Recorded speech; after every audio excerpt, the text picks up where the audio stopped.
Hello and welcome to Meeting in the Sacred, a podcast where each week we invite you into diverse conversations about physical, emotional, and spiritual well-being in the pursuit of wholeness. My name is Teresa Noach, and I am an interspiritual enthusiast and published author with an eclectic Christian background. And I am Danielle Chandler, a Christ Path mystic and wholeness coach. No matter where you are in life, if you are curiously seeking, deconstructing, reconstructing, struggling in your faith, or just feeling lost, you are welcome here. You are listening to episode 5, Monkeys, Miracles, and Maybes. And this is the first of a series we titled The Uncharted Sea of the Mystery. Uncharted waters are those parts of the ocean that have never been mapped or in some cases never explored at all, which can be hazardous for sailors to navigate. Phrases such as uncharted territory or uncharted waters figuratively describe a situation that is unfamiliar or never encountered before. Everything we know began with a curiosity that led to an exploit of some kind. Children start asking why when they are around 2 or 3 years old. This is a stage of rapid brain development and curiosity, as children try to make sense of the world they live in. The why questions usually continue until they are about 4 or 5 years old. It is no coincidence that Jesus said that we must enter into the kingdom of heaven by becoming children again. We will begin this episode with 3 questions. What or who is God? When and why do humans look for and have the desire to connect with the supernatural? And is the brain hardwired for a connection to the supernatural? So, to begin, first off, it's super exciting. Here we are showing our faces for the first time on our YouTube channel, episode 5. It's been a journey. You know, you and I are both learning all of this as we go. And just for those of you that I don't see anything from here up, like if you put a phone in my face, I can't see. So I was trying to keep my glasses off, but that's not going to work. So I'm really excited to dive into these questions.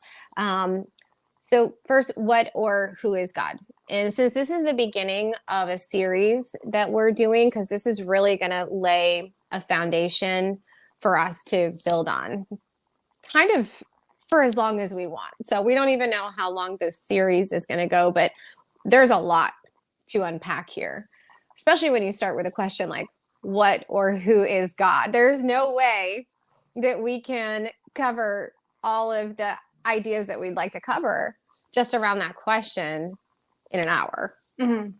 You know? Definitely. So I started with the definition. According to Wikipedia, the definition of the word God is as follows. In Christianity and other monotheistic religions, the creator and ruler of the universe and source of all moral authority and or supreme being.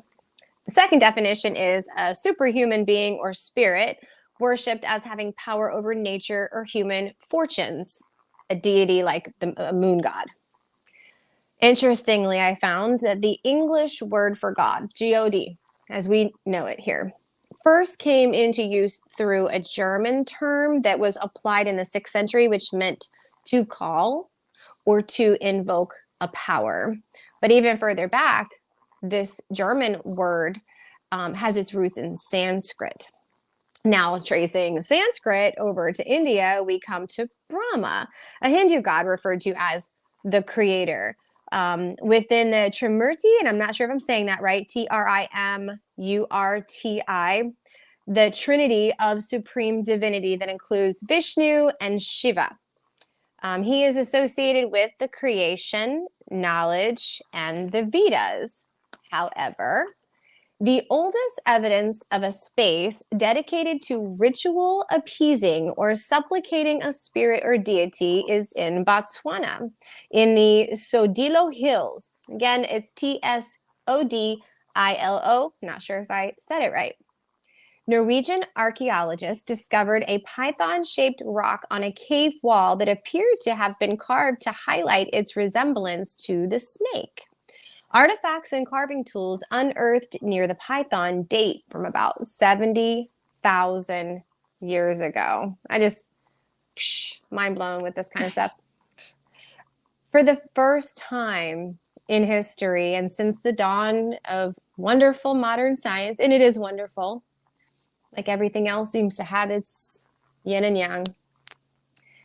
But for the first time since the dawn of modern science, human beings are moving away from the belief in a god or gods.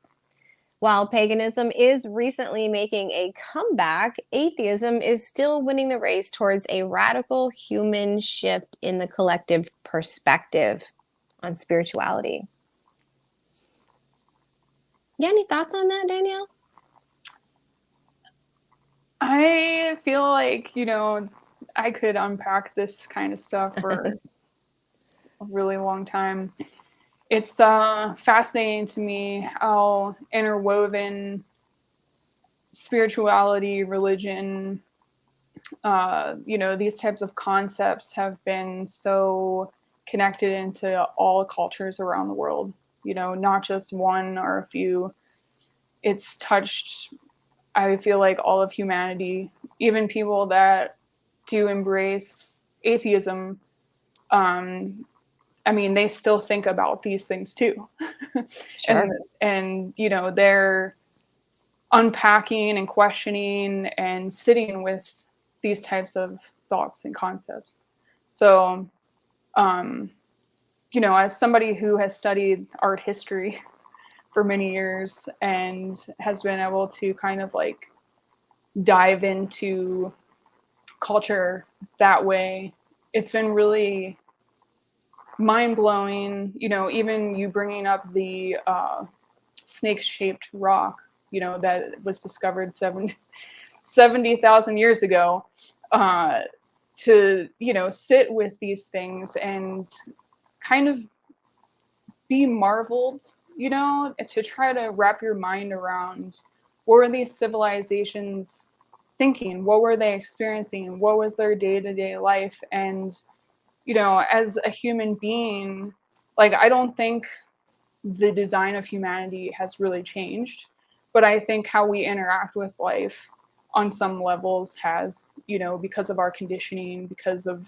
technology, where we have come from physically around the world and what has been available to us, whether that is in nature or community and things like that. So I wanted to say it wasn't discovered 70,000 years ago. So if I said that, but the discovery dates back to 70,000 artifact that was 70,000. I'm sorry. No, that's okay. So I wanted to clear that Thank up. you for clarifying. We're cultivating a space here, meeting in the sacred, and I found it really important to start with this because really so much of what you and I have shared is centered around this spiritual transformation, and spirit is not a separate thing from life. I just saw a post the other day on Facebook. It's like there's no such thing as spiritual life, right? We say, oh, my spiritual life. Do you have to have a good spiritual life? But really there's no such thing, because essentially we are spirit.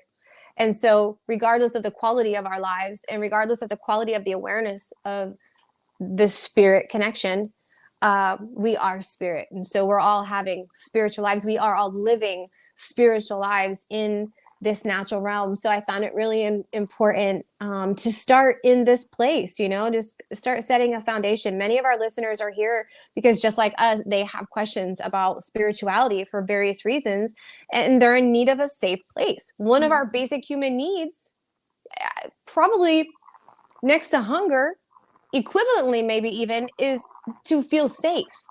And why I say equivalently is because starvation will drive a person to do things that are unthinkable, right? Cannibalism at the most extreme, probably. Starvation will make a person, a human being who is otherwise capable of divine love, do things that are so contrary to that, out of survival. And safety is just as strong of a power. When somebody feels endangered, they are capable of doing, some of the craziest things. And so we wanted to create a place here where we feel safe to unpack things that otherwise we don't feel safe talking about. And safe, maybe not as in physical harm, but our bodies don't differentiate between I'm going to be in physical harm and I'm going to be in emotional harm. We respond to that threat physically and chemically in our body the same way, whether it's a physical threat or an emotional threat.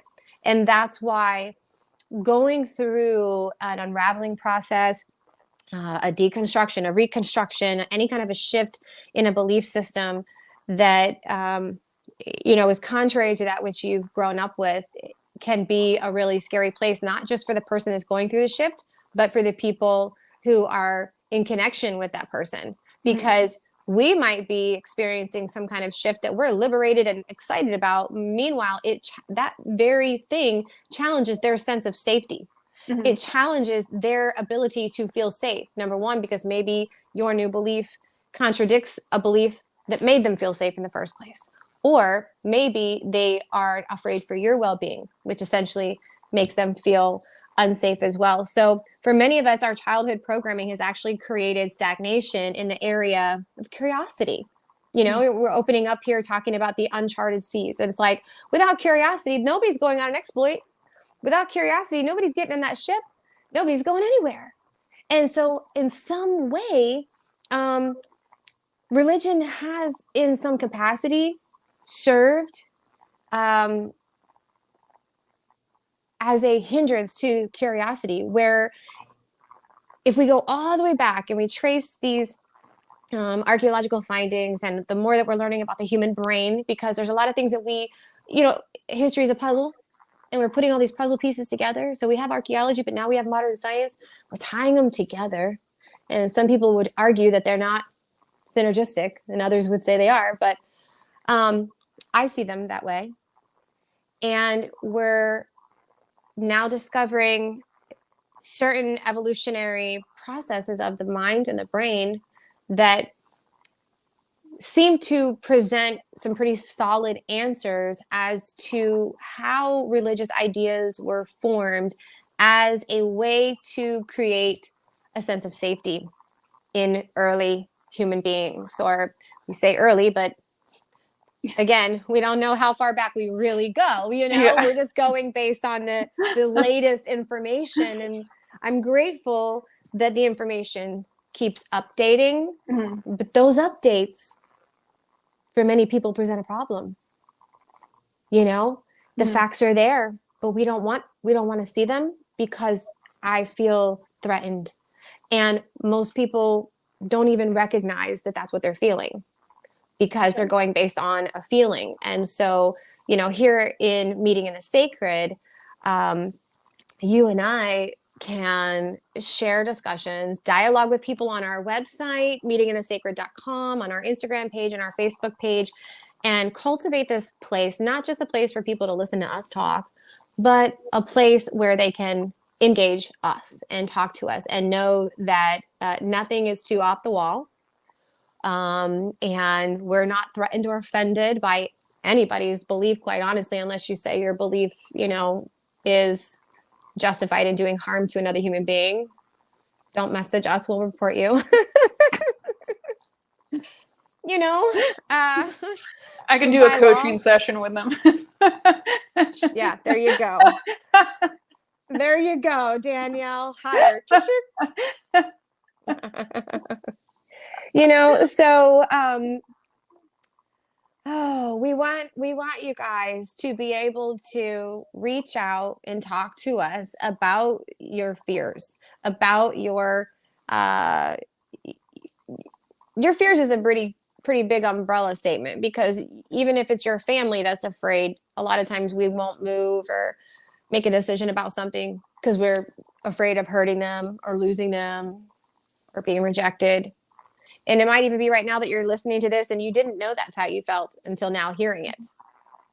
Because a lot of times especially if somebody's telling us to our face, we get defensive and protective. It's biological mechanisms trying to keep us safe based on our value system that's already there.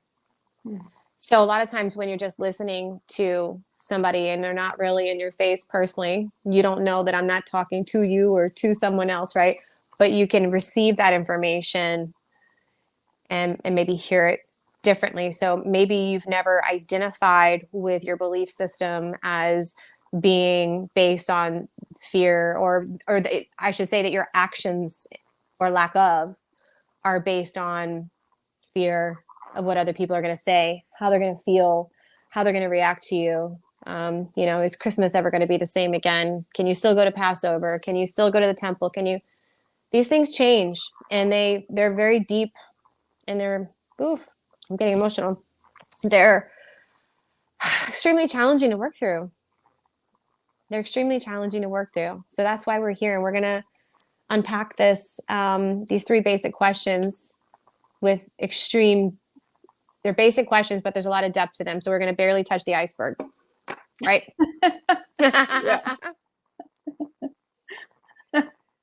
So where did it all start? Only the what? Only the tip. Only just a little teeny tiny tip. So where did it all start? Religion is a very cultural phenomena, as I will share more about in a minute. How that is pertinent to us is that we must first understand that our views on God have been inherited up until you're old enough to truly choose for yourself.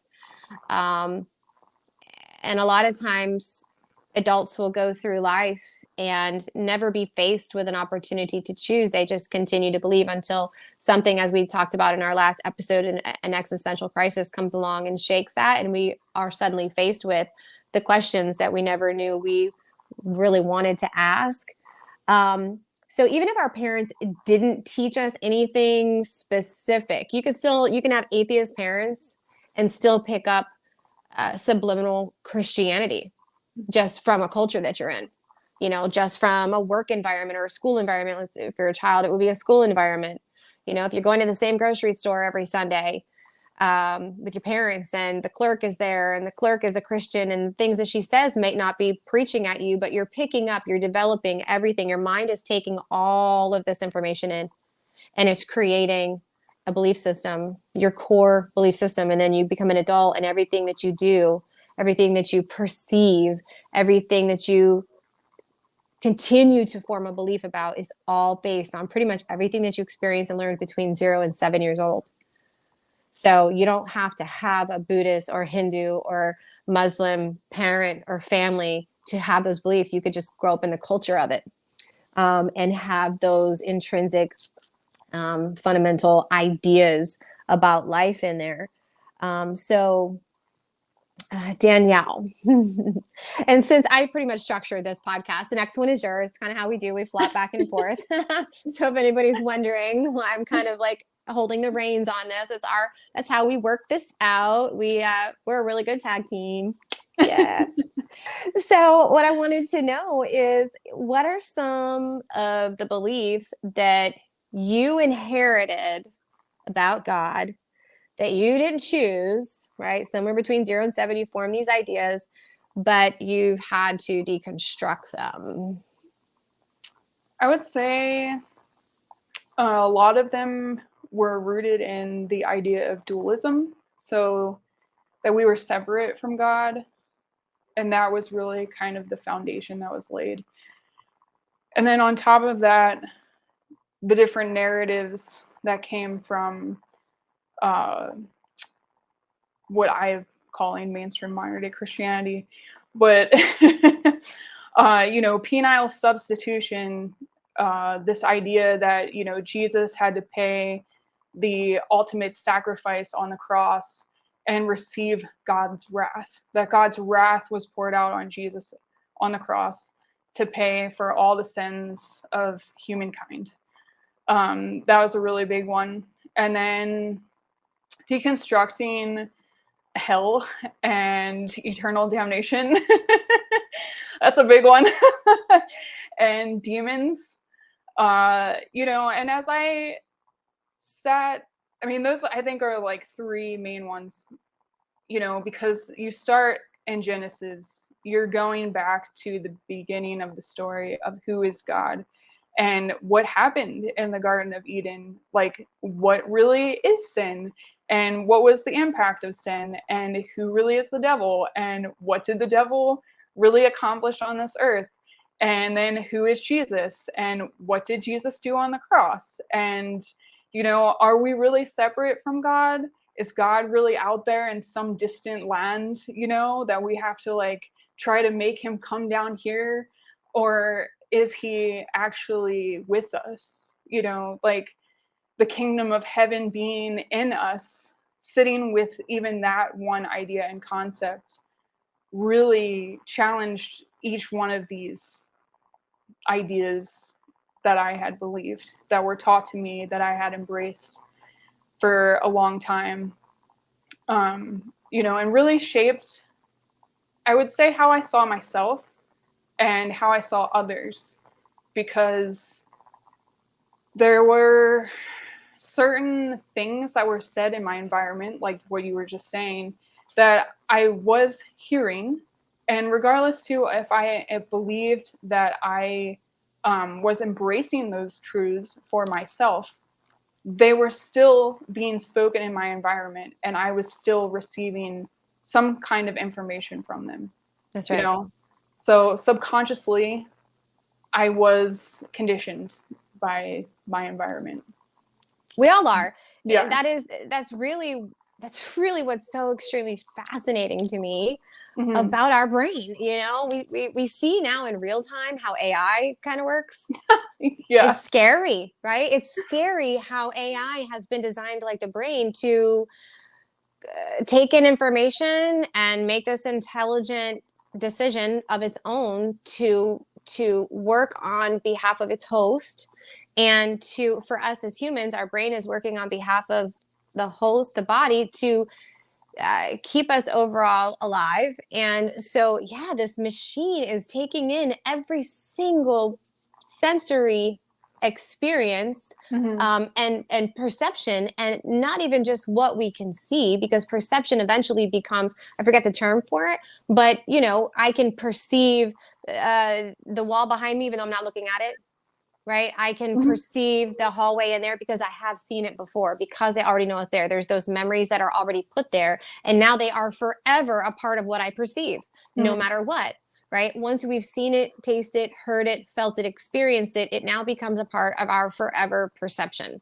And it really is a fascinating, extraordinary, beautiful part of our design, but it is also the very thing that can keep us in bondage to our own hells Hmm. if we don't learn how to rewire this brain of ours. So moving on to the second question is, when and why do human beings look for and have the desire to connect with God? And because this is a fundamental discussion or a preliminary kind of discussion, we're going to go back again to our ancient ancestors first, because you and I could probably think of many reasons why we personally have turned to God. And we could probably reference point other people's stories whom we've heard, right? We kind of have an idea as to why we or people in today's society may look for God. But I'm talking more on a scientific basis, because our third question was, are we wired? Some people say yes, some people say no. So before we get to that question, it's like, well, why did our ancestors look for God? Now, if we were going according to the biblical stories, I'm not a literalist. I don't think you are either. If we're going according to a literalist interpretation of Genesis, well, that's Hmm. an easy answer. No one Yeah. had to look for God. God was in the garden walking around with Adam and Eve. Hmm. So I'm not a literalist. I don't 100% know exactly what I believe about the book of Genesis, other than I know in my gut that it is an extremely profound, multifaceted, multidimensional account, and of so much more than just the beginning of human life and just the beginning of life on earth. There's so much to everything, the symbolism, the imagery, everything in that book is amazing. But so many people have thrown it out because of the literalist interpretation. Mhm. Well, that's completely irrelevant now that we've proven that the world wasn't created in 6,000. And the fact that there are still people trying to say it was, it still blows my mind. Mhm. And, but, you know, again, I still believe that everything that I know now is subject to change and be corrected and or improved upon. Yeah. Everything that I know can change, be corrected, and or improved upon. And so with that being said, we're not going to go on that basis. We're not going to base this particular discussion on what the Bible says as a literal translation of God walking in the garden, because in that case, then man never really looked for God technically. You know, God was already here walking around with us. But I want to kind of take a journey back to when, you know, the cavemen or the Neanderthals were leaving us little cookie trails of spirituality because we have found their burials, and the burials show that there was a belief in an afterlife, that there was a belief that something was going to happen with this loved one beyond this life. They showed those things with how they buried their loved ones. So I want to go back through that little journey in history and look for the why and the when people looked and desired to connect with God. So we've been talking about how our beliefs around God initially are not our own, but they're a part of our societal and cultural programming. But where did that start? As mentioned earlier, history shows that human beings were honoring non-human gods and beings as far back as 70,000 years.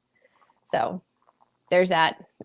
6,000 years. It's just the math isn't there, but I know those numbers are still really important. But that's just what we can prove technically.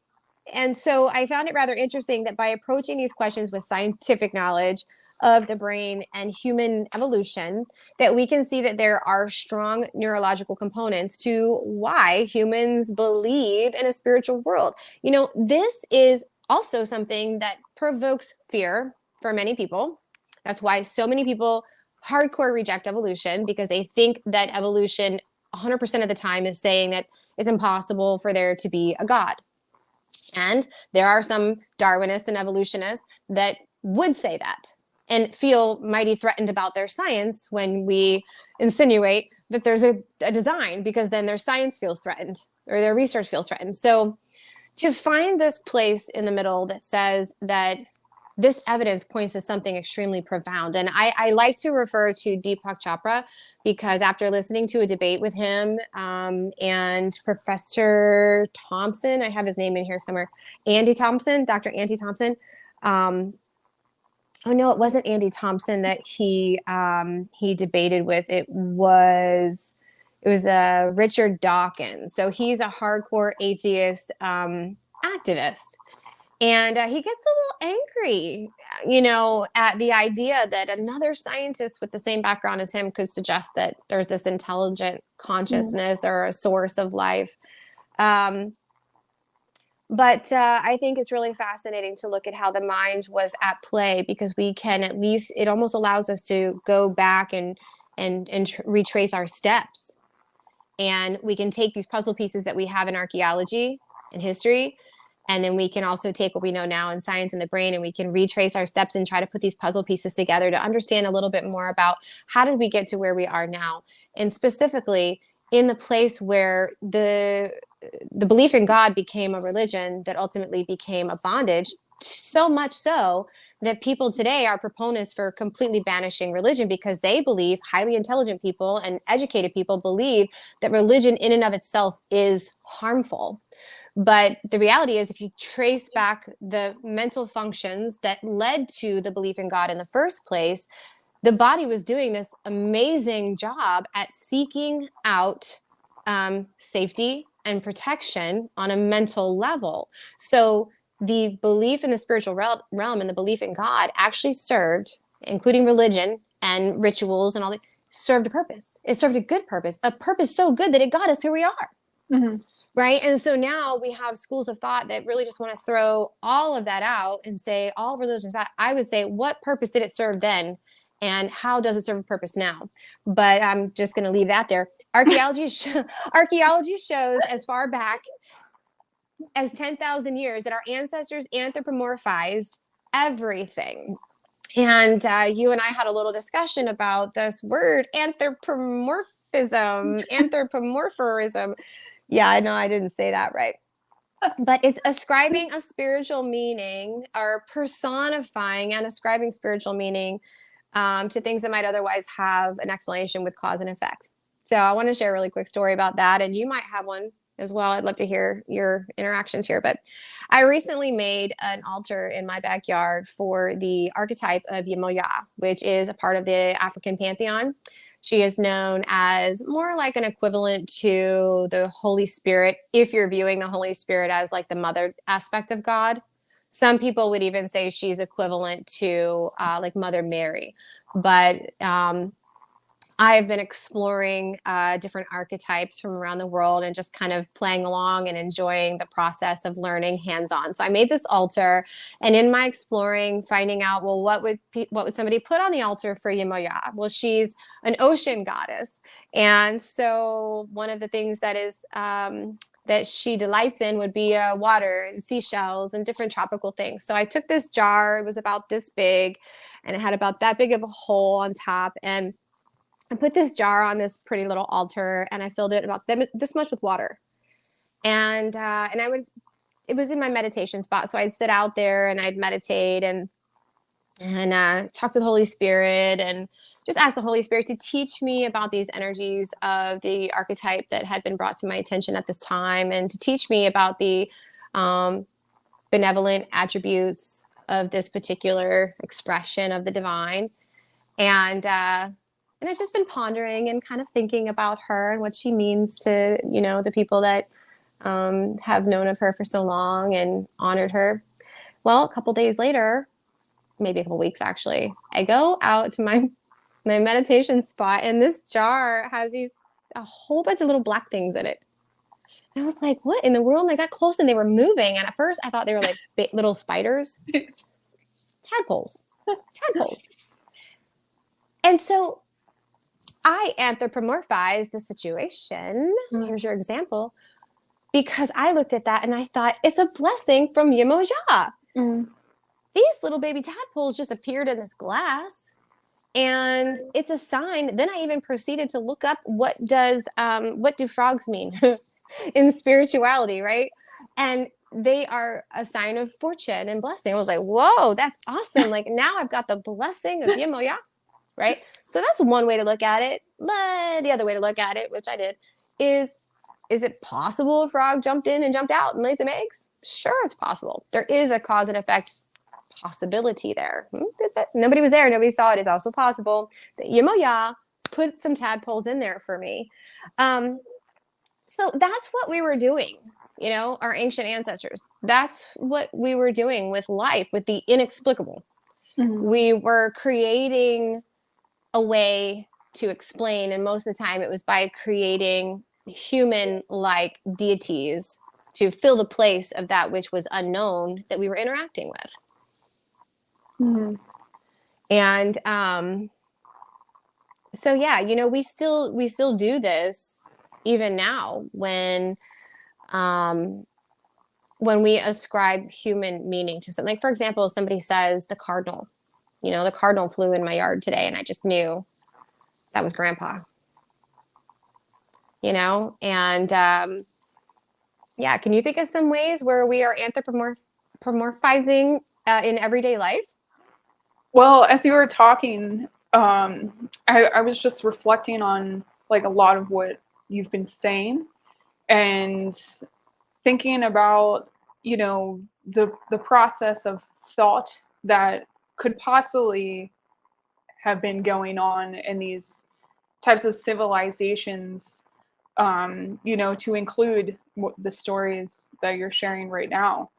And I think that something I noticed when I was traveling like into Thailand was these beautiful ways that people had opened their hearts and their minds to seeing so differently than what, for instance, someone like myself from the West had been perceiving, like, whether it's spirituality or culture, and to see that there was these physical, um I guess they were like shrines they would be sitting right outside of businesses or homes, and they would have they were like water bottles, but they had different colored like water in them with straws, and they believed that these were offerings to the gods, and so the gods can't actually take their lips and touch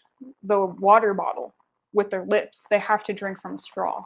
And then going to other places and seeing that there's this one place, there's actually a cave that it was like a penis shrine. There was all these penis carvings throughout the shrine, and like lizards walking through this shrine, and this was actually kind of this like honoring of this um like a legend that had been passed down for many many years throughout this culture, to kind of give, I guess, honor and respect back to the story, that people could actually come and they could lay down a carved penis sculpture, and yeah, it's just it's so interesting to sit with this, to sit with like how spirit really does engage and interact with us, even through animals, like you're sharing, that there's this internal instinct that I think really comes from stepping into an awareness of what some would call embodiment, choosing to live from the inside out, choosing to trust the instinct that is within. Where I think kind of what you were almost alluding to as you were talking is that religion, the idea of religion, though there's these beautiful disciplines that come alongside, this idea of religion, it can be kind of distorted through fear and control and manipulation, and I think that is where we do become disconnected from trusting our inner voice, from trusting spirit inside of us, and not even engaging with that curiosity that you were talking about, to even allow us to tap into, like, oh, could the cardinal be my grandfather? Or like maybe we wouldn't even allow ourselves to share that we know that, you know what I mean? Yeah, that's only come, in the last couple 100 years, really, Mm, because that would have been a normal right. perception Yeah. up until science started, changing that. And I can understand how, being a scientific minded individual, it would be difficult to embrace the magic of childlike understanding of everything. Mm, And because it seems childish to, in comparison to hard data and facts and controlled studies, it seems childish to believe that that I put a cup of water out there and Yemoya was pleased to commune with me. But this was the science of our ancestors. This was the way mm, that our ancestors explained the inexplicable and theorized and even predicted the unknown. And as mystics, we do this all the time. We ascribe spiritual meaning to events that might otherwise have a scientific explanation through cause and effect. And only now that we have science, it's easier for people to be skeptical and to begin to see such myths as ludicrous. Um, so, to speak to the question, when and why do humans look for God? The simplest answer, without going too deep, is really we want answers to things we can't explain, and even more than that, we're seeking safety and comfort. When we have found safety and comfort in a belief, it is psychologically difficult to have our belief challenged. This might help a lot of people understand why your loved ones are like talking to a wall when it comes to sharing your different viewpoint on things spiritually, um, or intellectually, whatever it is that you're finding difficulty in communicating with people that you've grown up with or people that you've known for a long time, and now you maybe are in a different school of thought. And so it's because it's very psychologically difficult. And without that existential crisis that comes in and like bulldozes, most of the time we don't challenge what we believe. But fortunately, life is very generous to offer those existential crises for us. And this takes us to our third question. Is the brain hardwired? It's all perspective. It's all perspective. We assign it meaning. I think we said that in one of our episodes too. We assign meaning to that is a divine gift, the ability to assign meaning. And so if we can assign a meaning to the existential crisis, and that is that it gave me an opportunity, an invitation to go deeper into God's heart, deeper into the ether realms, deeper into myself. So is the brain hardwired for a connection to the supernatural?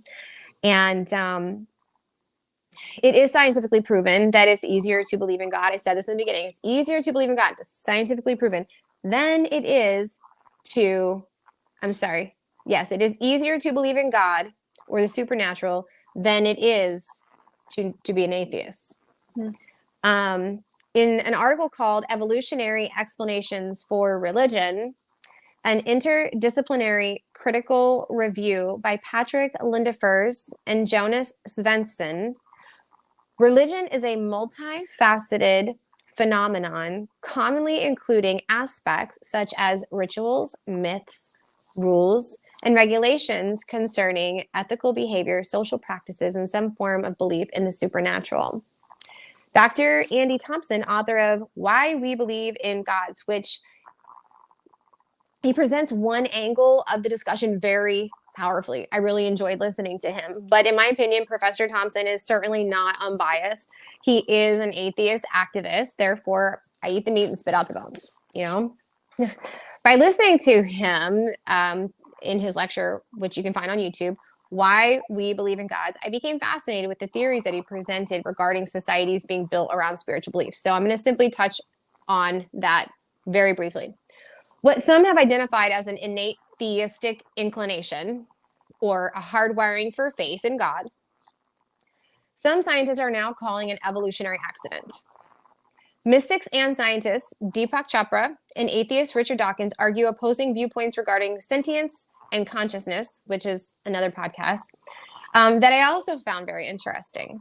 On one end of the spectrum, we have the belief that everything is made up of consciousness, which in this case, consciousness is defined as a divine source of intelligence that makes up all things in existence. And on the other end of the spectrum, we have Darwinism, which basically denies the existence of an intelligent source or the possibility of an intentional design in creation. Under the umbrella of these discussions, I come across something known as HADD. That is the abbreviation actually for hyper, hold on, hyperactive, crap, why didn't I write down the whole thing? Well, anyways, it's HADD. It'll come to me in just a minute. It's a human brain function that is credited for early humans assigning meaning to experiences for the purpose of survival. So HADD was responsible for if you were a hunter-gatherer and you were, the wind blew the trees. And if you had the ability to say to yourself, but HADD made it impossible for you to have this ability. It was a mechanism in the brain that made us survive. So that when the wind blew the trees, we didn't sit back and go, like I do in my back patio, when the wind blows the trees, I sit back and I go, oh, you know, a thunderstorm's coming. It's wonderful. Turn on the lights and enjoy the ambience, right? I'm going to enjoy the sound of the wind. But I'm sitting in the comfort and safety of my home, and I'm really not threatened by a tiger. So I don't need HADD to kick in for me in this case and to tell me that there's a tiger there, or explain or make me hyper aware of something that's going on. So this process in our brain, um, it helped to translate and assign meaning to the unknown as a form of protection and safety. So everything always had to have a reason and an explanation for the purpose of protection and safety. A poll done by a public relations research institute found nearly 4 out of 10 Americans believe that natural disasters are a sign from God. This inclination is an example of HADD. Personification also of the unknown is a survival skill. This evolved as we began to develop communities where proper means of serving the gods were also now an intrinsic part of survival. Like this just continued to evolve. It started with, needing to explain the wind in the trees, but it became quickly beneficial to a community to develop rites and rituals around these concepts. If they weren't so beneficial, then the evolutionary process based on evolution theory would have phased these things out. But because there was benefit, which is why I argue that religion cannot be 100% harmful, because the way our brains work, the way they were designed, in my opinion, there's a designer, the way our brains work is to help us evolve towards that which is going to help our species survive in the long run. So obviously religion has served a purpose and still can serve a purpose. But I think what we're getting a wonderful opportunity to do right now in this course, this moment in history, is to really look at which aspects of religion are no longer serving a beneficial purpose to us as we evolve and ascend into who we are called to be at this point on the timeline of creation. So the final thing that I'm going to throw out there for us to talk about that is really important is that when we're coming to this place in our life where we've been gifted with an existential crisis or an opportunity that has prompted us to begin to challenge these core beliefs, it's very natural for us to experience something called the fear of loss of attachment, because another part of our mind that is very beautiful and there to help us survive is the attachment.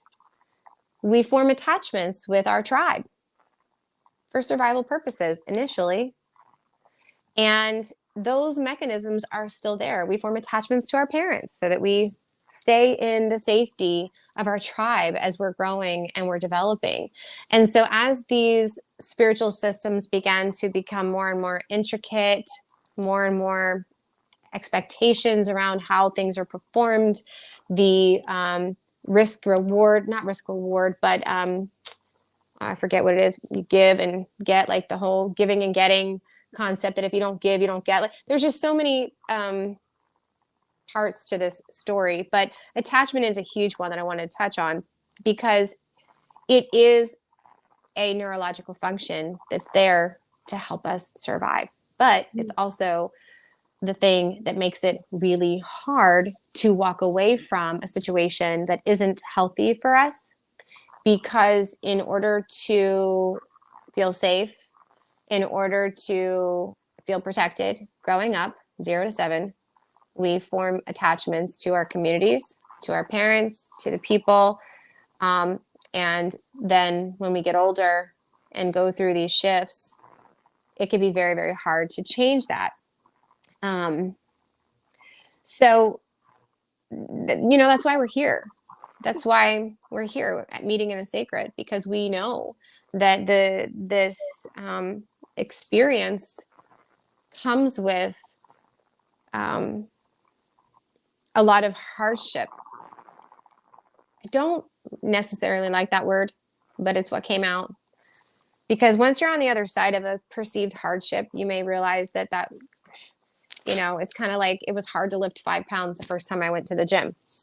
Right? Now you go to the gym and it's like you're flinging that 5 pound around. So it's not hard. It's not hard. But, what I called a hardship before, the things that were stretching and growing, they were painful, they were uncomfortable. before. Those are hardships. And we experience that on this transformation journey. We experience that. It's part of the exploit into the uncharted sea. And if you don't go, who will? If we don't step out of our comfort zones and take a risk, and that might mean losing some connections. It might mean ending some relationships. It might mean wiping your social media platform and starting over. It might mean moving to a new town. It might mean becoming a part of a new community called Meeting in the Sacred. And we might be weird. We might be over the top. We might be, whatever. But maybe that's what you need. Maybe the person listening right now has never had a chance to be weird or explore things outside of what feels comfortable for them because of that neurological attachment that's been formed. So here we are, and these dark nights of the soul are really important. So there is that time of being isolated or seemingly isolated that's really important to our growth. We have to go in. I like Moses' story and so many of the other people in the Bible, Joseph, Jesus in the wilderness for 40 days, and Jonah in the belly of the beast. Every big story in the Bible, every big character had a time of isolation. Even Mary, before she gave birth to Jesus, went to Elizabeth's house and bunkered out for like the rest of her pregnancy. I think it was like 3 months. I think the Bible says, I think that she got there at like 6 months. She was 6 months pregnant, and she stayed at Elizabeth's house for 3 months. And my guess is that it was like the safest place to be. She's growing a baby and people don't understand what's going on. She's not married yet. So she knew Elizabeth would get it. For those of you that don't know the Bible, Elizabeth was already pregnant also with that type of a supernatural kind of pregnancy. It wasn't a virgin pregnancy, but it was definitely supernatural. And Elizabeth was said to be pregnant with Jesus' cousin, which was John the Baptist. So Mary went and stayed with her. So Elizabeth was a little further along on her journey and could offer some solace. But at the same time, it was still a type of isolation, incubation period, And so as we continue our quest on the uncharted seas to look for the meaning of our lives, or discover the meaning of our lives, we may start off looking for it only to find out it was always there. Some people may decide that meaning is irrelevant. Purpose is irrelevant if I just am. But taking the first step to get on that uncharted sea, wouldn't you say, is a decision that we've both made that's just blessed our lives. Yeah. I think hardship is a good word for the beginning of that journey, because there can be a lot of loss and a lot of change, a lot of uncertainty, a lot of unpredictability, and it can definitely feel somewhat crushing. But I think, as we look at the earth and even the tectonic plates and how they move and shift, and, it impacts the whole earth. But I guess one of the most physical or physically seen manifestations of that is the lava that erupts from a volcano, and the tension that is created from that, and there is destruction that does happen, but the chemical compounds that are released and that bring about life that never could have existed before those things happened, and there can be devastation, but somehow, like in the bigger picture, even in the earth and these physical elements that surround us, there's life that is emanating from them and transforming things, whether it's trees and plants or it's animals and insects or humans. Yeah.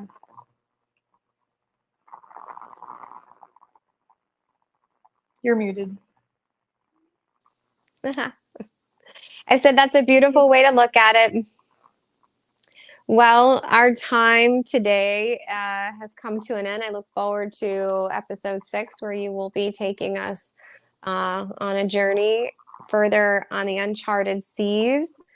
And if you want to get in touch with us, you can find us at on Instagram, Meeting in the Sacred. And you can also find us on Facebook, Meeting in the Sacred. And we have a website, meetinginthesacred.com. And also, you can go get my book. And Danielle, I'd like for you to share your website as well. But my book, Unraveled, is available on Amazon. And you have a website also for unraveling, which is called Unraveled Together. That's my personal website that coincides with some inner work that you're guided through in the back of my book. So if you are reconstructing or deconstructing or curious about Christianity, it may be a great book for you for inner healing based around traumas. So, yeah. And Danielle, what's your website where we can find a connection with you for your life coaching and your art and jewelry? Yeah, so on Instagram, my wholeness coaching page is You Are Fully Alive. And if you want to check out my jewelry, it's under Raw Elegance Creations on Instagram. Awesome. We thank you so much for listening today, and we look forward to meeting with you guys on our other platforms. And let us know that whether you liked our content, you can go ahead and like and subscribe. We would love for you to share our video and support us in getting out future content as we take this journey together, Danielle and I, in the uncharted seas of the media development world. We're both starting from the ground up. And so we intend on improving our quality and our content as we go, but we're also very thankful for humble beginnings. Namaste.